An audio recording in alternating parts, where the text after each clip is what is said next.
बूढ़े घोड़े ने मालिक के लिए जीवन भर अनाज ढोया, पर बुढ़ापे में वह काम नहीं कर पाता था। जल्दी रिटायर होने के लिए उसने मालिक से उसे आजाद करने को कहा और वादा किया कि वह उसके लिए काम करने को एक और घोड़ा ढूंढ लाएगा। किसान को बूढ़े घोड़े की बात पर थोड़ा अविश्वास था। अगर वह चला गया और वापस नहीं आया तो उसे एक मजदूर का नुकसान होगा। पर बूढ़े घोड़े के बार बार आश्वासन के बावजूद मालिक उसे अस्तबल से बाहर ले गया, उसकी गर्दन से रस्सी खोली और उसे आजाद कर दिया। घोड़े ने वादा किया कि वह उसके लिए एक नया घोड़ा ढूंढ लाएगा और फिर आंगन से चला गया। मालिक का घर छोड़ने के बाद बूढ़ा घोड़ा भूखा प्यासा नदी किनारे घास चरने और पानी पीने आया। उसने ऐसी आजादी और खुशी महसूस की जो उसने पहले कभी नहीं की थी। पेट भर खाने पीने के बाद बूढ़ा घोड़ा भी थक गया था। उसने एक पेड़ का खोखला ढूंढा और सो गया, ये कहते हुए कि घोड़े का साल शुभ हो, आगे चलकर भाग्य चमकेगा। पेड़ के खोखले में लोमड़ी का परिवार रहता था। लोमड़ी माँ ने छोटी लोमड़ी को बाहर मौसम देखने भेजा। छोटी लोमड़ी ने देखा कि बाहर कुछ सफेद सा है। अनुभवहीन होने के कारण उसने सोचा कि यह बर्फ है और अपनी माँ से कहा कि बाहर बहुत बर्फ गिर रही है। लोमड़ी माँ ने उसे एक थप्पड़ मारा।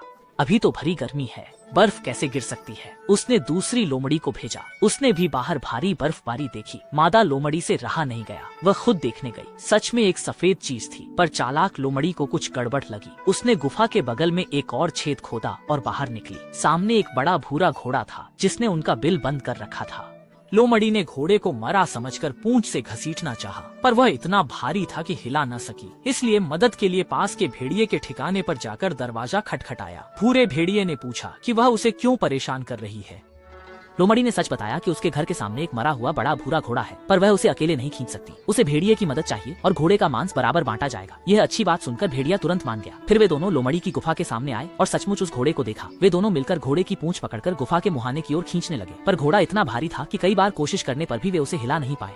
तब लोमड़ी को एक उपाय सूझा। उसने घोड़े और भेड़िए की पूंछें एक साथ बांध दी और फिर पीछे से धकेला, पर फिर भी बूढ़ा घोड़ा टस से मस नहीं हुआ। तभी बूढ़ा घोड़ा अचानक जाग गया। जब बूढ़ा घोड़ा खड़ा हुआ तो भेड़िए को लगा कि कुछ गड़बड़ है, पर तब तक बहुत देर हो चुकी थी। बूढ़ा घोड़ा भेड़िए को खींचता हुआ मालिक के घर की ओर भागा। बहुत मुश्किलों के बाद बूढ़ा घोड़ा आखिरकार मालिक के घर पहुँच गया।